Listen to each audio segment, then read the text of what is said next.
Golden Radio Hour.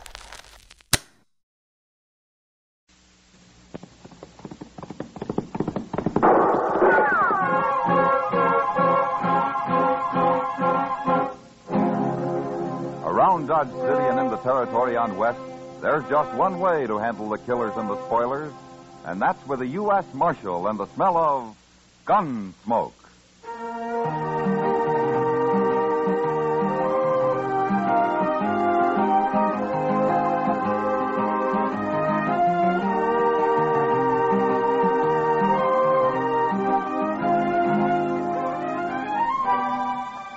Gunsmoke, starring William Conrad. The story of the violence that moved west with young America.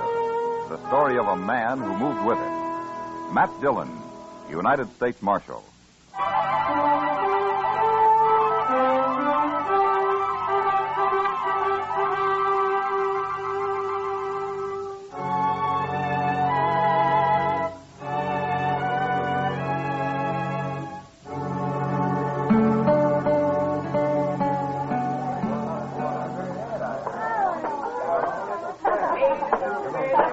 Good evening, Mr. Sybert.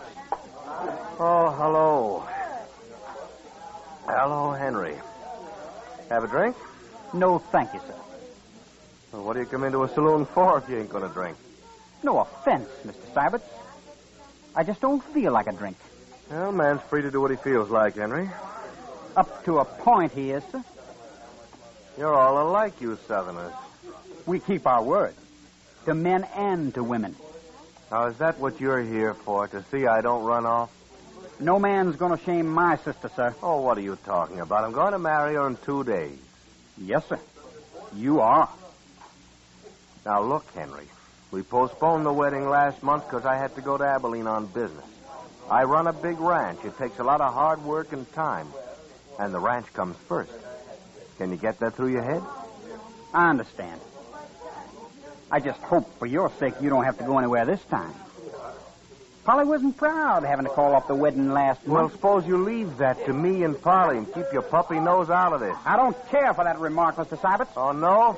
Well, then let's see what a young Confederate gentleman does about something he don't care for. Go ahead. You're wearing a gun? You can't bluff me, sir. All right, hold it, you two. Oh. Get this little whippersnap off of my back, Marshal, before I shoot him. That's enough, Sybert. I don't want any fighting here. Especially between prospective brothers-in-law. You two ought to be ashamed of yourselves. Now, Henry, you go on. Get out of here, huh? Go drink someplace else tonight. I'm not drinking, Marshal. You're still ahead. Get out anyway, huh? All right, sir. But don't you forget what I said, Mr. Sybert. Oh, those hot-headed Virginians. I don't know if I ought to marry into a family like that or not. Well, marrying's your problem, Sybert. Just don't kill any of them, that's all. Have a drink, Marshal. I got one at the table over there, thanks. Well, later, maybe. Maybe.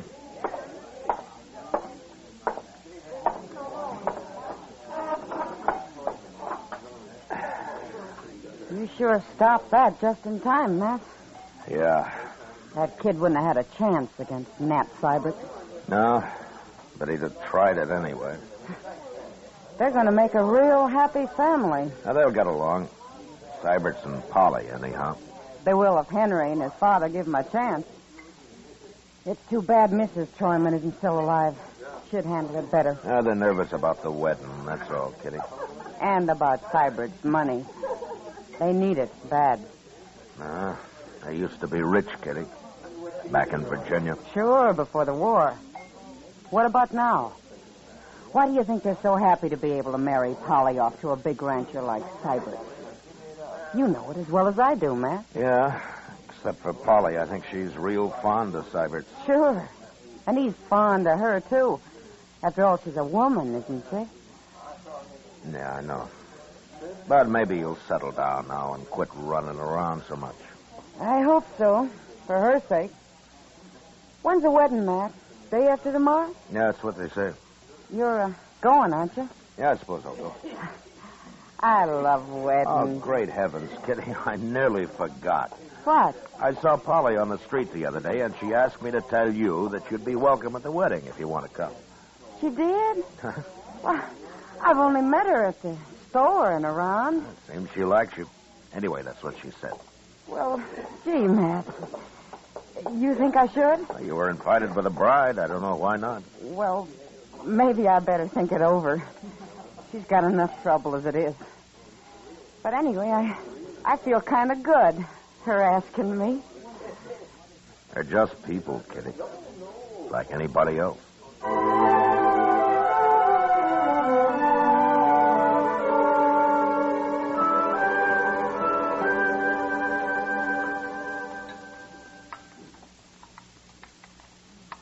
Oh, if there's anything I hate, it's a liar, Matt. What's the trouble now, Doc? These eggs. The cook swore they were fresh, and I know darn well they've been put down in water glass. Why don't you raise some chickens, Doc? I would. But it just create a whole new class of thieves. Chicken thieves. You're in for a bad day, Doc. You started feeling this way. I'd sooner trust Crazy Beulah over there than most people I know around here. Crazy Beulah? Oh, yeah.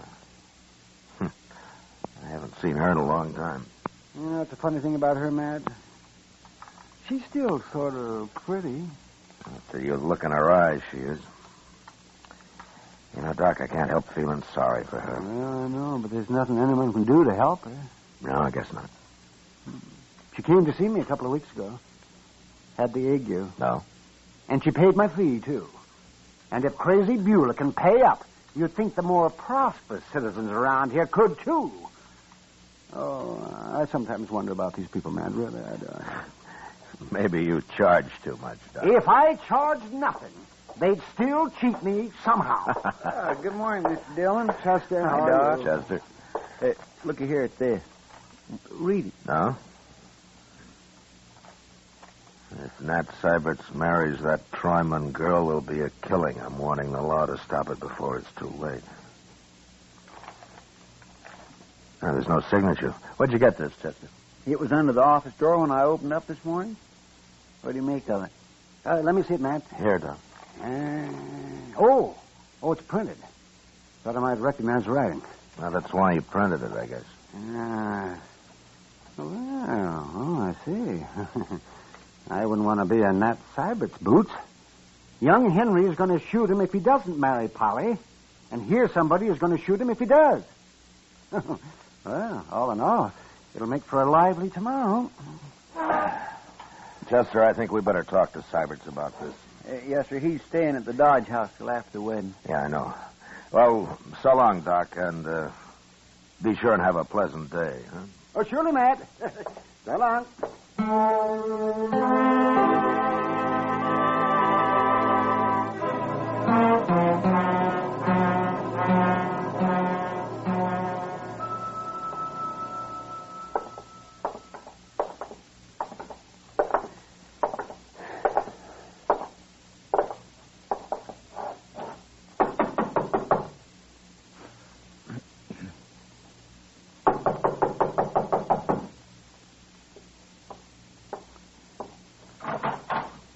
Well, Marshal, Chester.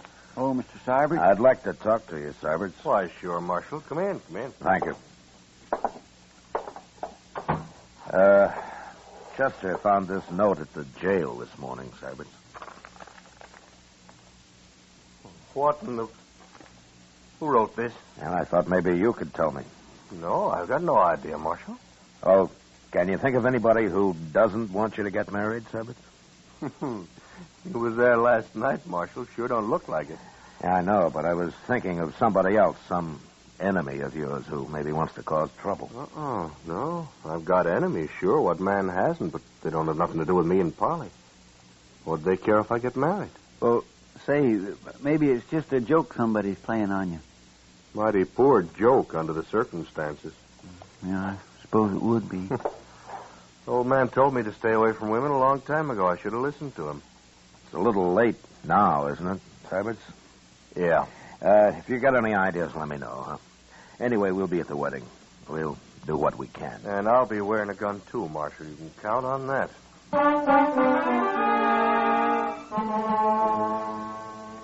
Nat Syberts was a little wild, maybe, and he had a reputation with the women, but at the same time, he'd worked hard, and everybody felt that once he settled down, he'd probably be as steady as the next man. In any case, I didn't like the idea of a groom having to wear a six-gun at his wedding, and even less the fact that a shooting might take place in the church. So I went out to see the Troymans. Polly came to the door and ushered me into the front room where her father and Henry were sitting. Can we fetch you something, Marshal? Glass of bourbon? No, thank you, Mr. Troyman. It wouldn't be very good bourbon, I'm afraid. Prices are up, money's down. Things haven't been easy lately. Not for this family, anyway. Please, Father. Polly, I hate to bother you this way, but, well, it's important. Nothing's happened to Matt. If he's run off, I'll... Quiet, Henry. I'll let the Marshal speak. No, he's all right, Polly. I just want to know if you can think of anybody who'd try to put a stop to the wedding tomorrow. Try to stop it. That's right, Henry. But, Marshal, I don't understand. Well, somebody's threatened to, Polly. I don't know who it could be, and neither does Nat Syberts. I talked to him about it, too. This is mighty strange, sir. It sure is. Is this true, Marshal? And it looks that way, Polly. But who'd not want us to get married? Polly, when you took up with Nat Syberts, was there anyone else who might have been jealous about it? Uncommonly jealous, I mean. Enough to start trouble tomorrow? No, Marshal, there wasn't. Say, what about Red Withers? Oh, Red Withers and I broke off 2 months before that, Henry. Besides, he's gone to Los Animas. And there wasn't anyone else? No. Not unless she was sneaking out at night, like. Father, another word like that out of you and Leave a baby, Dad. Marshal, have you thought that maybe Nat Syberts himself might have started this? He didn't. How do you know he didn't? He ran out once before. Henry, He's not that kind of a man, Henry, that's why. Now, let's not get all upset about this. Polly, I promise you that Chester and I'll be there tomorrow, and we'll see that nothing goes wrong. Thank you, Marshal. I'll be there, too. Don't forget that. Sure, Henry. But don't come wearing a gun. Why not? Because I'll take it off you if you do. You're too ready to use it. Is there anything I can do, Marshal? Well, I'll let you know if there is, Mr. Troyman. I'm sorry I had to trouble you with this, Polly. I understand, Marshal, and I thank you kindly. I'll see you to the door. Thanks.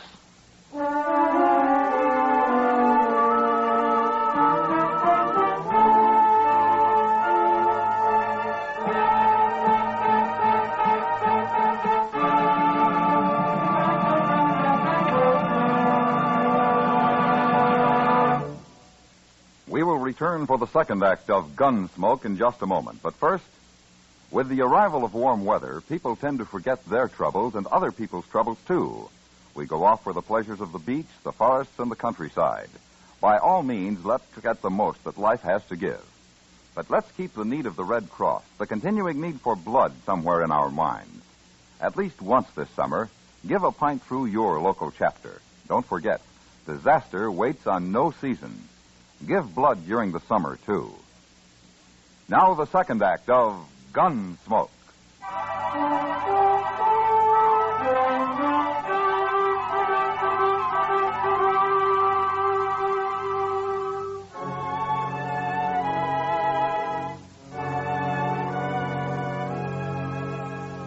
The next day was the wedding day, and Chester and I waited outside the church till Polly and Nat Syberts had arrived. Then we went inside and took up our positions on the far right and the left of the altar, facing the congregation. We were wearing our guns under our coats, and nobody seemed to take much notice of us. As soon as the ceremony began, I had a feeling that nothing would happen. And as it neared the end, I signaled to Chester, and we slipped quietly out to the church entrance. And there two had given and pledged their troth either to other, and have declared the same by giving in the healing gold and joining with friends, I pronounce All I could see in there was a lot of real friendly faces, Mr. Dillon. Yeah. There's nobody outside here. That's Mr. Sybert's buggy right there, isn't it? Mm-hmm. He's driving Polly out to the ranch right after the ceremony, Chester. She didn't want a celebration of any kind. Well, it looks like there won't be any trouble after all. I sure hope not. On their wedding day and all. That's over. They'll be coming out now. Yes, sir. We'll stay close to them till they drive off. It could happen right out here, you know. Yes, sir. I'll watch whichever way you're not watching. How will you know which way I'm watching unless you spend your time watching me, Chester? What? Oh. Well, now, I didn't exactly mean to... Oh, looky. Here they come. Oh, my, don't they look proud.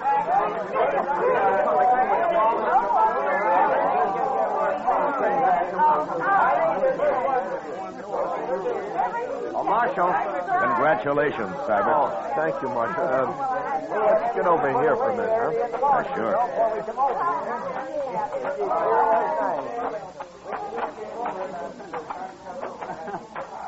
I guess that warning wasn't much to worry about after all. It looks that way. You got nothing but friends here, as far as I can That see. sure unsettles a man, though, a note like that.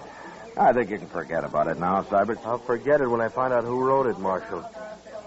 Look, that's what I wanted to ask you. What? If you learn anything about it, let me know. You promise me that? What would you do if I did find out? Oh, I'd kill him. That's what I thought. Look, Cybert, you're married now, and you got more than yourself to think about. I'm a peace officer. I'm paid for it. It's my job. And if I find out who wrote that note, I'll run him out of the country. And I'll try to keep you from finding out who it was. I'm not a boy, Marshal. I'm not sure I appreciate your trying to protect me. Well, what about Polly? Polly? Yeah. Yeah. Think I see what you mean, Marshal. You're just not used to being married, Cyrus. No. But go on. Start getting used to it. Polly's looking for you over there. Thank you, Marshal. Sure.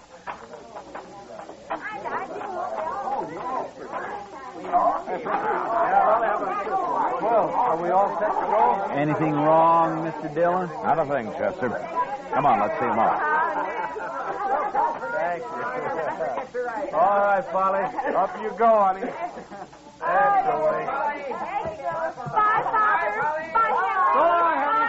Bye, everybody. You come see us up the ranch. Goodbye. Goodbye.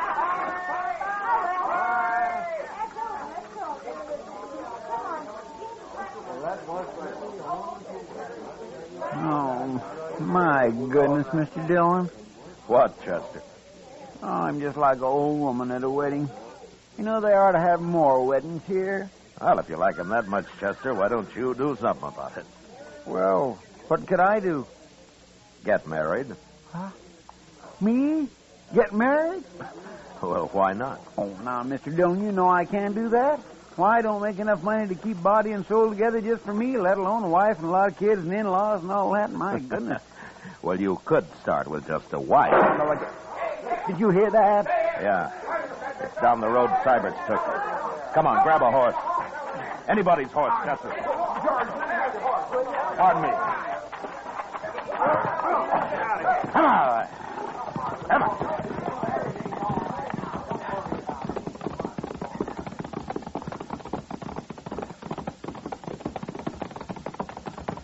There's the buggy. Just past the bridge. I don't see nobody else. Ease up, Chester, so we don't scare the horse. Yes.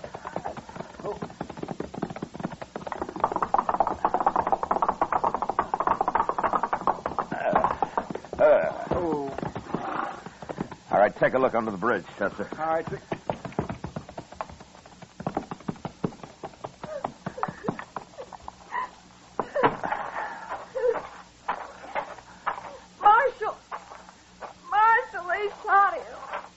Is he dead, Polly? He's breathing. But I couldn't drive the horse back and hold him, too. Oh, Marshal, why did they do it? Who did it, Polly? How many were there? I don't know. I didn't see anybody. We were just driving across the bridge and they shot him. Nobody around, Mr. Dillon. How is he? Marshal, do something. He'll die. Chester, get in the buggy and drive back to docks, quick. Yes, sir. All right, just give me them lines, Polly. And tell everybody to stay in town. I don't want them messing up the tracks out here. Now, hurry. We'll be there before you know it, Polly. Hold him tight now.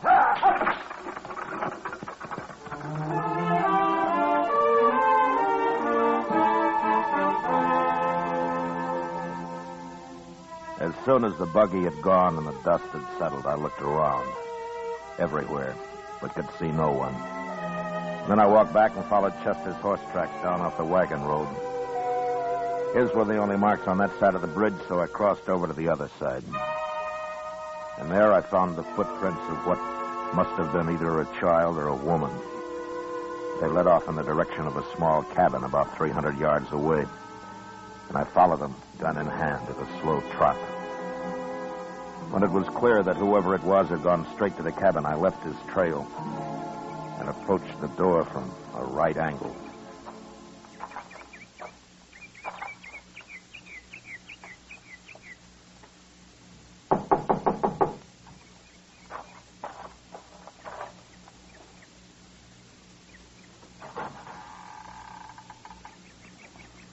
Why, there's nobody here.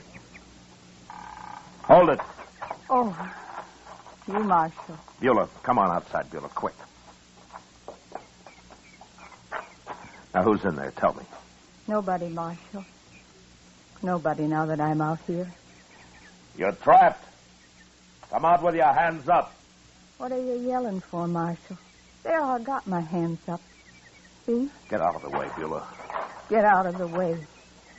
Everybody that tells crazy Beulah to get out of the way. That's what Nat said. Get out of the way, crazy Beulah. Nat? But they won't say it no more. I fixed him. Beulah, what are you talking about? He wouldn't even look at me on the street after. Then he up and married that Troyman girl. You mean you shot him?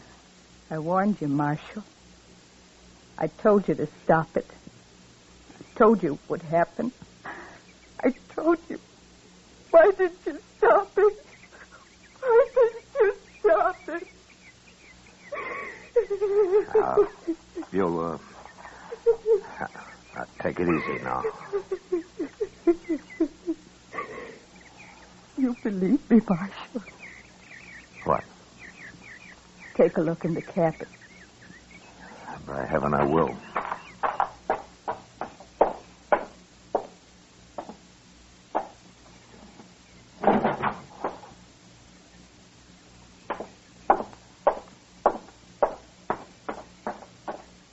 What's this all about, Beulah? There's nobody in there.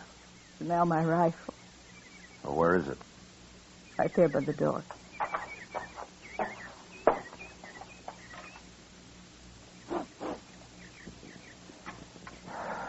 Yeah, it's been fired, all right. Did you really shoot Nat Syberts, Beulah? I want the truth now. Said I would, didn't I? I hate him. But why? Why did you do it? Tell me. No. I won't tell you. I don't have to. Well, it's clear enough that you did it. All right, Beulah, get your things and let's go into town. I don't need nothing, Marshal. I got all dressed up and everything. See? See? Yeah. Yeah, you look fine. I feel better now, Marshal. Now that it's all over. He's dead. I feel a lot better.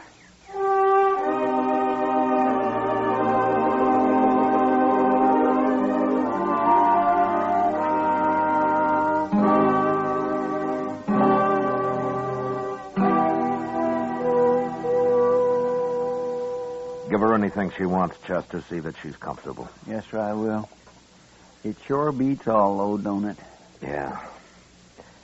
Well, I'm going up to docks. Maybe Syberts can talk now. Well, you better hurry. Polly will be back there in a minute. All right.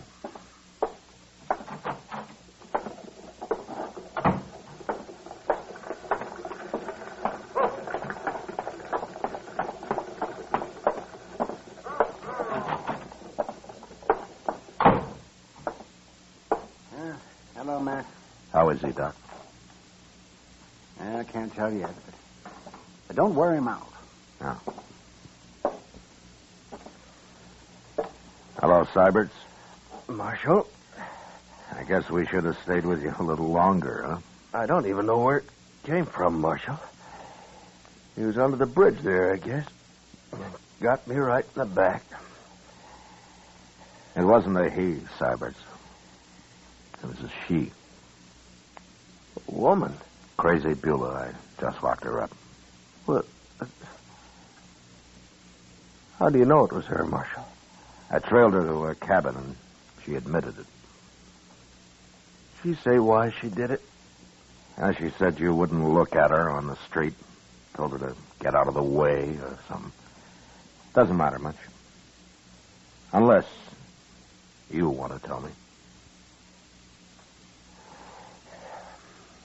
Well, just that I got drunk one night, Marshal, and she kind of chased after me ever since, and I tried to keep out of her way. I see. Well, what are you going to tell Polly? If I live. If you live. I don't know, Marshal. Might even tell her the truth.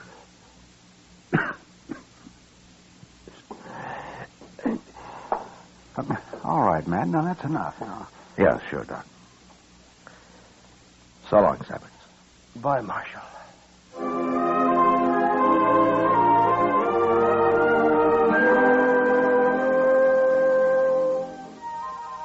2 days later, Doc announced that Nat Syberts would live. And the next day, they moved him up to the Troyman house where Polly could nurse him. I never did know if he told Polly what it was all about. Maybe he didn't have to. Crazy Beulah never asked about him, never mentioned his name again. For her, it was all over and done with. And then finally, somebody remembered that she had people in St. Louis. And once I located them, I put her on a train and sent her off.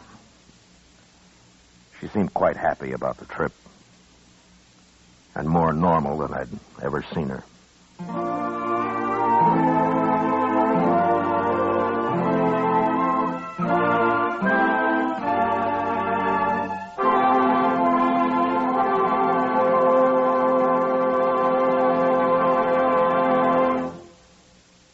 Gunsmoke, under the direction of Norman McDonald, stars William Conrad as Matt Dillon, U.S. Marshal. Tonight's story was specially written for Gunsmoke by John Meston, with music composed and conducted by Rex Corey. Featured in the cast were Lawrence Dobkin, Sam Edwards, Joyce McCluskey, Joe Cranston, Elaine Williams, and Pat McGeehan. Parley Bear is Chester, Georgia Ellis is Kitty, and Howard McNear is Doc. Gunsmoke has been selected by the Armed Forces Radio Service to be heard by our troops overseas. Join us again next week as Matt Dillon, U.S. Marshal, fights to bring law and order out of the wild violence of the West in Gunsmoke.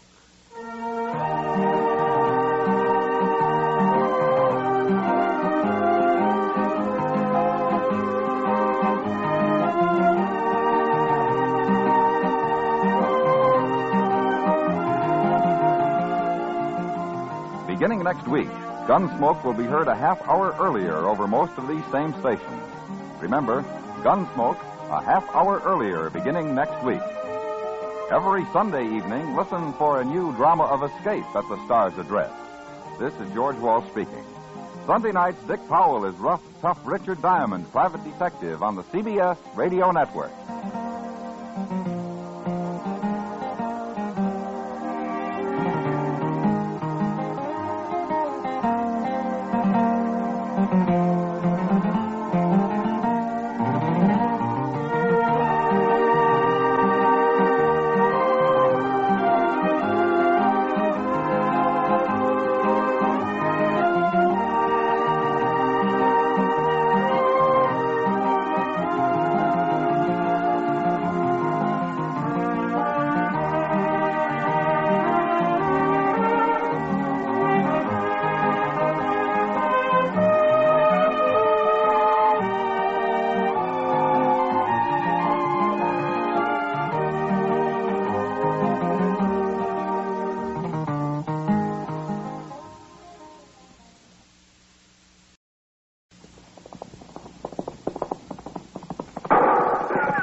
Dodge City and in the territory on west, there's just one way to handle the killers and the spoilers, and that's with a U.S. Marshal and the smell of Gunsmoke.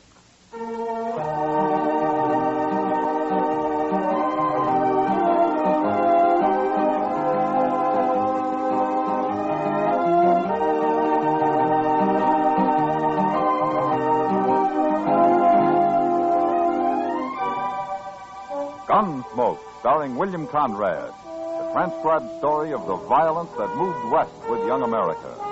The story of a man who moved with it. Matt Dillon, United States Marshal.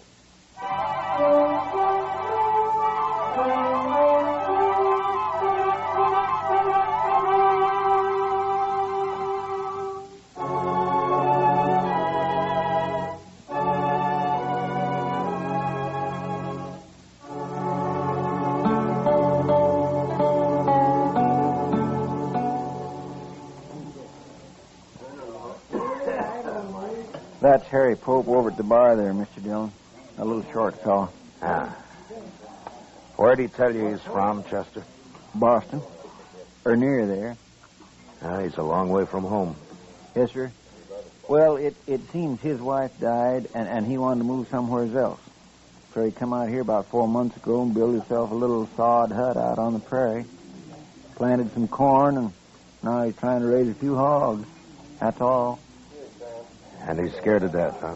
Yes, sir. That's what he told me. Well, if he's going to live out here, he's got to learn. Mr. Dillon, why don't you talk to him? Maybe you could explain it to him. I'll call him over, huh? From what he's told you, I don't think anybody could explain it. It's all in his head. Harry? Hey, Harry, come here. Hello, Chester. Oh, Harry. This is Marshal Dillon, Harry Pope. How do you do, Mr. Pope?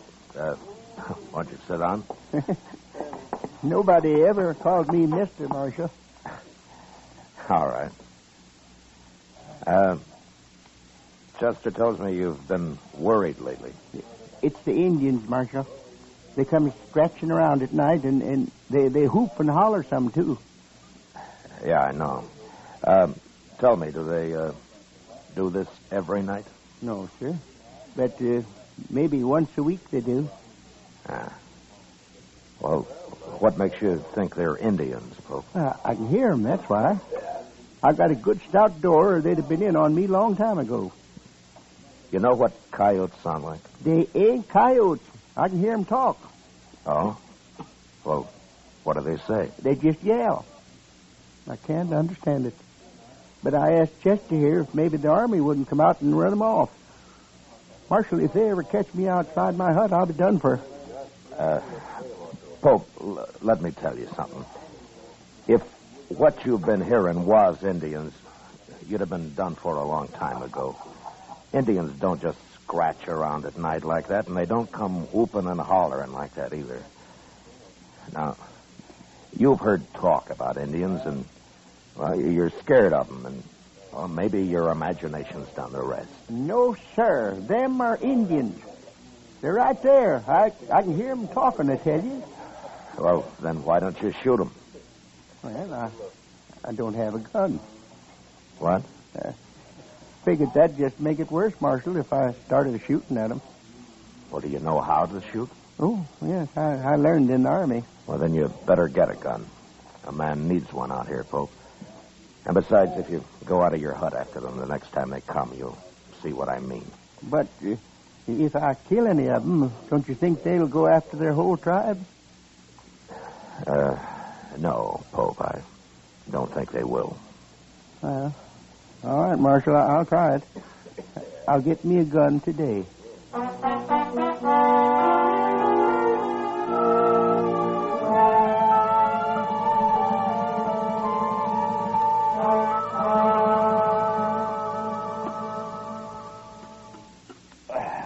Oh, say, that was good. Yeah, I was hungry.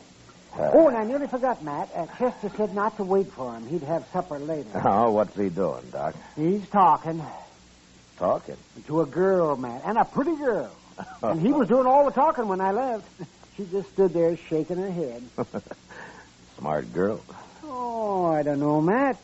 Chester's young yet. He may not be real handsome, but at least he's not old and mean.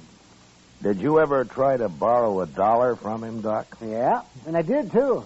Of course, I had to pay him back $1 and a dime the next day. But it was easy. I didn't have to lift a finger. He came right up to my office after. Yeah, I know. He's got about 8 of my time. Well, he's smart, that's all. Marshal Dillon. Oh, hello, Honeyman. You know Doc Adams here, Ned Honeyman. Oh, how do you do? How do you do? Sit down. Yeah. Bad news, Marshal. Oh? You know that new feller, that Harry Pope? Yeah, I met him a couple of days ago. I'm going to meet him again, Marshal. What do you mean? He killed Joe Carter last night. What? Carter's worked for me a long time. One of the best friends I ever had. They buried him this morning. Well, where did this happen? Did they have a fight? Pope shot him in cold blood, that's all. Out near that hut of his. Blasted Easterner. I'm looking forward to seeing him hung. Were you there, Honeyman? No. Then how do you know Pope shot him? Well, Earl Brandt was there. He brought Joe's body back to the ranch. Brandt works for you, too, doesn't he? Yeah, not so long as Joe. Oh, tell me what happened. I did. Pope murdered Joe Carter. They was riding by that dirty little sodbuster's hut last night. He come out and he shot Joe and he killed him. Well, maybe it was a mistake, honey. Oh, you don't kill men by mistake, Marshal. Well, now you going to arrest him? I'll ride out first thing in the morning. He might run. No, he won't run. He wouldn't know how. Yeah, I guess that's right. Okay, Marshal.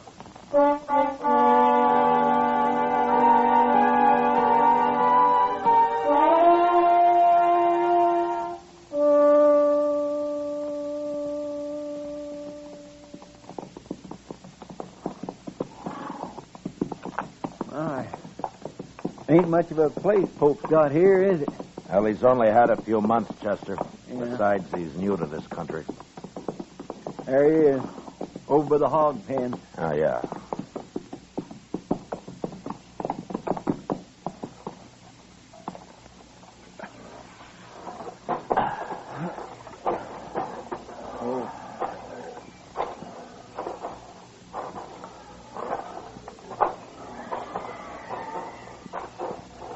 Hello, Marshal.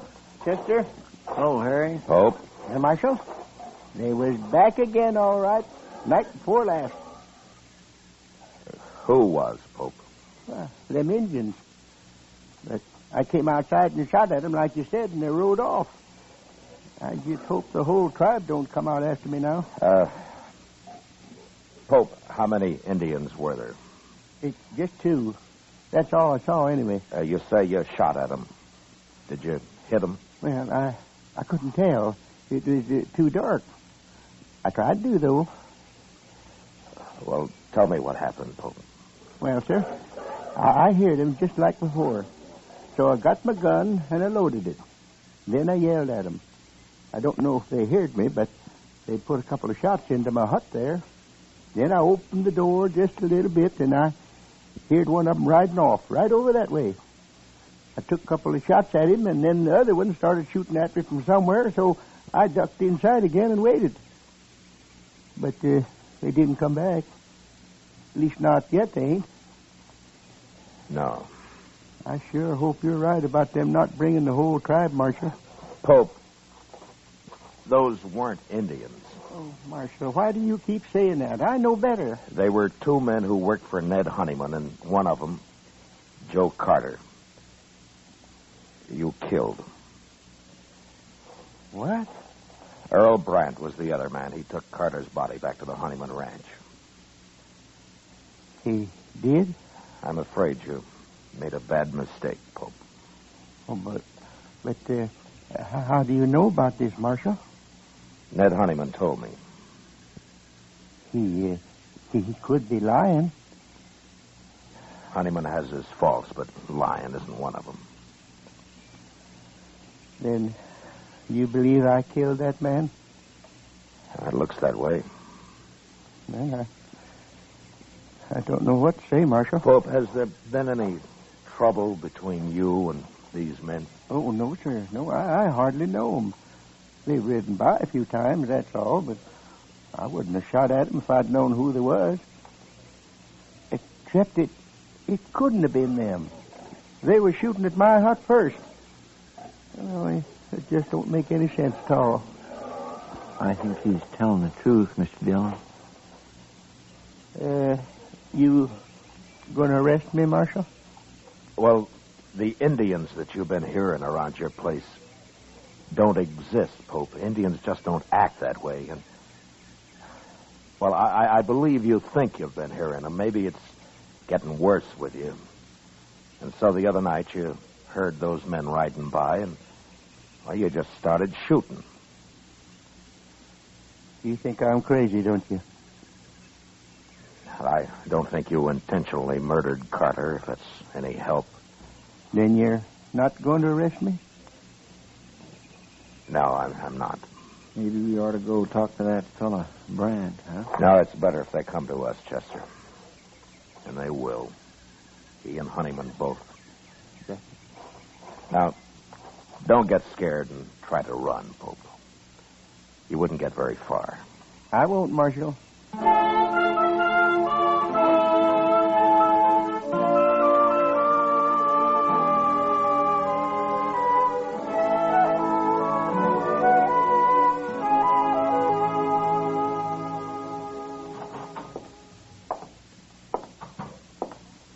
Morning, Mr. Dillon.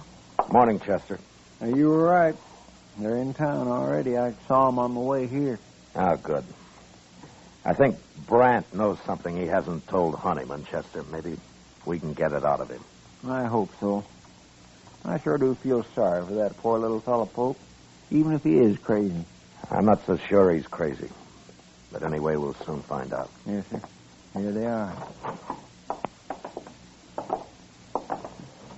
Good morning, Marshal. Good morning, Chester. Ned? Morning, Mr. Honeyman. This here's Earl Brand I brought with me. Hi. How do, Earl. Mr. Brand? Marshal, I figured you'd want Brandt's report from the tribe. Me and Carter was good friends. I aimed to see that Yankee sodbuster hung. All right, Brant. Tell me about it. Nothing to it, Marshal. Me and Carter was riding past his place. He come out and started shooting at us. He killed Carter, and I took a couple of shots at him and drove him back inside that hut of his, and I packed Carter onto the ranch. Will you swear to that in court, Oh, Brant? of course he will. Well, why shouldn't I, Marshal? That little murderer been telling you something else? Yeah? He thought he was shooting at Indians. What? Oh, that miserable dog. Now, you weren't there, Honeyman. How do you know what happened? Brandt told me what happened. Who else would have shot Carter? Brant, why do you think Pope shot at you? I don't know, Marshal. He's crazy, I guess. Is that all? Well, that's enough, isn't it, Marshal? Look, he killed Joe Carter. Now, what difference it makes? The difference between murder and something else, Honeyman. Well, bring him in here and ask him. I'll beat the truth out of him if he lies. He isn't here. You what? I didn't arrest him. Well, why not, Marshal? He said he thought they were Indians, and I believe him. You mean you ain't going to arrest him at all? Not until I find out what this is all about. Well, I told you what it's all about. Come on, Honeyman, let's get out of here. Oh, wait a minute. Marshal, no man can kill a friend of mine and claim he thought he was shooting Indians. Now, what's the matter with you anyway? You think I'd let anybody get by with that? Carter was my friend, too. If the law won't see justice done, we will. Now, I'm warning you. You try to kill Pope, and I'll arrest you. And if you do kill him, you'll hang for it. Well, I always thought you was a good man, Marshal. And I always respected you. But now I'm... shut up, Ned. Brant, why don't you tell the truth? Whatever it is, why don't you tell it? We're wasting time. All right. My guess is you and Carter have been hounding that man, making him think there have been Indians after him. Now, why? Were you trying to drive him out of the country? Why, Brant? Your talk gets crazier all the time, Marshal. I'm leaving, Honeyman.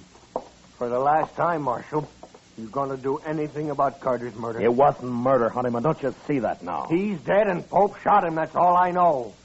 That's all I need to know. Come on, Brent.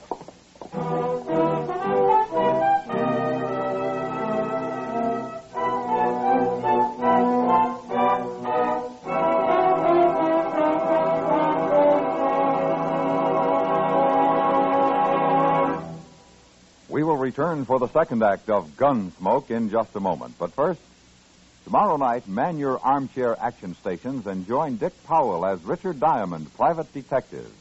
There's danger in Dick Diamond's fist, dynamite to blast him through sudden lethal moments in his investigations. When he starts closing in, his enemies fight deadly and dirty. But nothing stops Richard Diamond, private detective. Hear him again tomorrow night on most of these same CBS radio stations.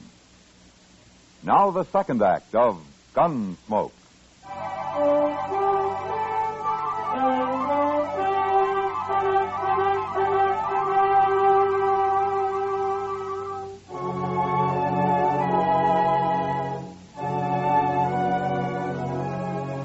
That afternoon, I rode out to see Pope. It was a bad situation, and I did a lot of thinking about it. There was only one solution I could figure out, and I wasn't sure it'd work. I found Pope weeding the few miserable rows of corn he'd planted out in front of the small bluff against which he had his pig pens and his hut built. I got down, walked over to him. Well, Marshal, have you changed your mind? No, I haven't. Good. Look, Pope, I don't know why they did it, but Carter and Brandt were the Indians you thought you heard. They were trying to scare you for some reason. I know. What? Well, I've been thinking a lot about what you said, Marshal.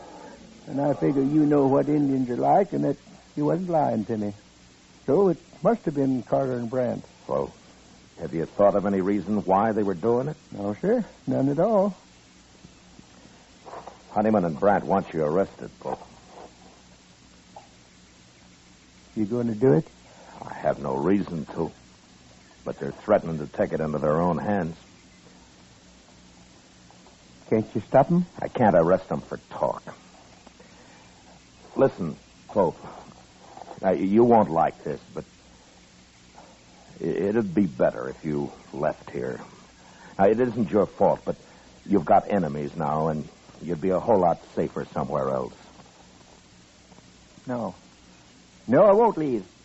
Let them come. I'll fight it out with them. Well, it'll just mean more bloodshed. Well, like you said, Marshal, it ain't my fault. And the man's got a right to defend himself. Yes, I know. But you won't have any peace here. You'll start jumping at shadows. I won't leave, Marshal. Well, all right. But think it over anyway. I have. I'm sorry about this, Pope. Thank you, Marshal. So long. Goodbye, Marshal.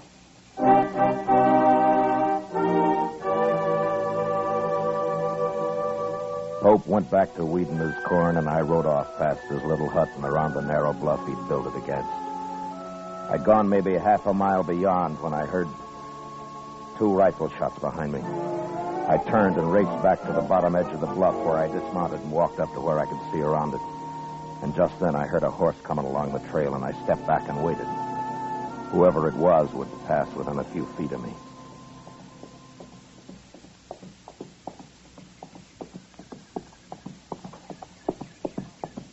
I got the drop on you, Brent. Don't shoot. Now keep your hands up. Now throw one leg over and slide off. Slow.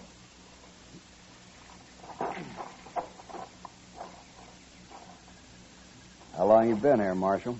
Turn around.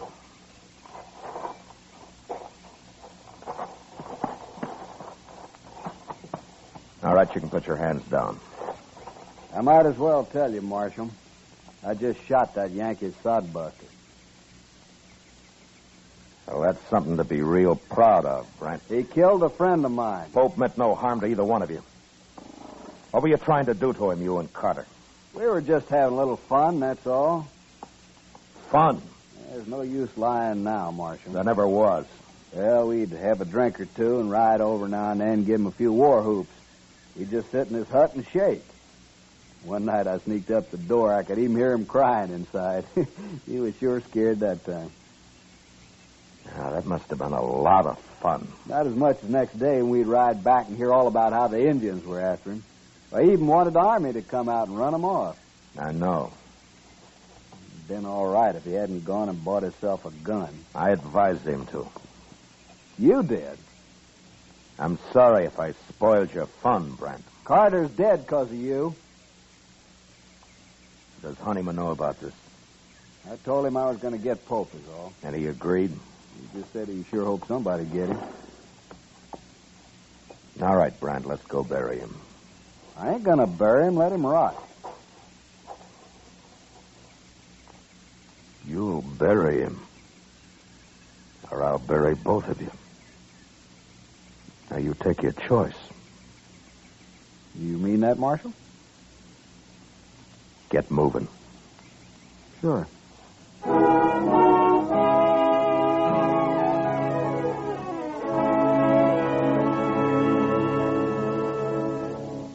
It was too late to try to teach Brant anything, but Ned Honeyman was a different matter. I wanted to be sure he understood what really happened. Otherwise, he'd spread the word against me and against the law. And there were a lot of men who'd be glad to listen to him. We buried Pope near his little hut and then rode into Dodge. I kept off Front Street and rode up to the jail from the rear. Chester was waiting inside. My gracious, Mr. Dillon, I thought you'd never get back. Hello, Mr. Brand. Lock him up, Chester. What? He murdered Harry Pope. Then I'll gladly lock him up. Right back through that door, Mr. Brandt. Yeah. He says Honeyman's still in Dodge. Have you seen him, Chester? Well, Doc saw him over at the Alfreganza a little while ago. I'll be over there, then. Yes, sir. All right, Mr. Brandt, you just head on back.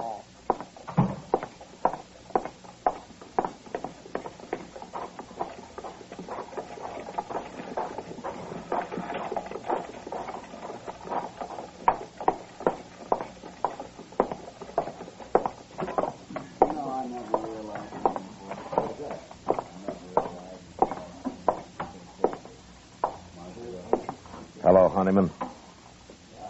What do you want, Marshal? I want to talk to you. I don't want to hear it. No, I don't think you do. What? I've been talking to Brant. He's told me the whole story. Where is he, anyway? He told me that he and Carter have been having fun, as they called it, with Pope. Making him think they were Indians. Well, you told him that this morning. He admits it now. I don't believe it. And even if they had, is that reason enough to kill a man? Pope was acting in self-defense. He wouldn't have shot Carter otherwise. It was a mistake. But Carter brought it on himself. I don't believe it. Honeyman, do you want the law in this country or not? Well, maybe that depends on who's represented. It doesn't matter. The law's the same. Well, now, the law says you can't kill a man and go free. Now, don't it? Says you can't murder a man. Well, who decides which it is, Marshal? You or me? I'd like you to decide this time, Honeyman. You mean that? Yeah. All right, Marshal. You go and arrest Pope and get him hung. That's how I decided. Pope's dead. What? You wanted him killed, and he's been killed. What do you mean? You said this morning you'd take justice into your own hands, didn't you? Well, yes. Well, it worked. Pope's dead. How do you know? He was out weeding that little patch of corn he planted. I think he planned to feed his pigs with it, mostly. And he took 2 rifle bullets in the back. Who did it? Are you satisfied, Honeyman? Is that how you wanted Who it? did it, Marshal? All Pope had was a sod hut and a few pigs. He didn't know what this country was all about. He might have learned, but your friends got him so scared, Brant told me, that he'd sit in his hut and cry. Look, And then one night he loaded his gun and he went outside to fight. That took a lot of courage, Honeyman, for a man like Pope. But he did it. And today I told him he'd better leave his place, that you and Brant had threatened him and would give him trouble. What'd he say? He said he wouldn't go. He said he'd stay and fight. And so he He did. stayed. He didn't get a chance to fight. What's a man like Pope know about protecting himself? Brant? Shot him in the back. Twice. All Pope had in his hands was a hoe. Marshal. Well, I don't know what to say. Brant's in jail. I'm going to see him tried for murder. And he'll be hung. Yeah, but I guess I'm just as guilty as he is. You could have stopped it. But you encouraged it. You wanted justice done, Honeyman, and fast. Well, I didn't understand. You didn't take time to. The law was too slow for you. I'm not very proud of what's happened. The law's new out here, Honeyman, and sometimes I think the only time people want it's when it seems to act the way they would act themselves if there weren't any law. But it won't work that way. According to the law, you're right or you're wrong. You're guilty or not guilty. People out here have had a hard time accepting that. But there won't be much law till they do. And men like Pope will go on dying, no matter how many Brants get hung for it. Marshal, would it help? Would it help the law if I get up in court and take my share of the blame for this? Yeah. Yeah, Honeyman, it'd help. Well, I'll do it. Good. I'd be proud to buy you a drink, Honeyman. Oh, sure, Marshal. I thank you. Sam, set out 2 glasses.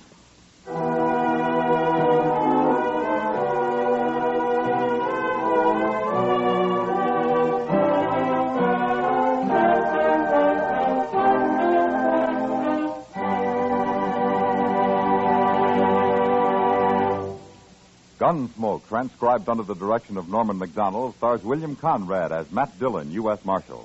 Tonight's story was specially written for Gunsmoke by John Meston, with music composed and conducted by Rex Corey. Featured in the cast were Lawrence Dobkin as Ned Honeyman, Ralph Moody as Harry Pope, and Harry Bartell as Brant. Harley Bear as Chester, and Howard McNear as Doc. Gunsmoke has been selected by the Armed Forces Radio Service to be heard by our troops overseas. Join us again next week as Matt Dillon, U.S. Marshal, fights to bring law and order out of the wild violence of the West in Gunsmoke. Moliere wrote a delightful comedy about a man who was not a doctor, but whose wife kept telling everybody he was a physician in spite of himself. Hear it this Monday night when most of these same stations present the Summer Theater with screen actor Robert Young in the starring role. And remember, for suspense all summer, hear Crime Classics Mondays on the CBS Radio Network.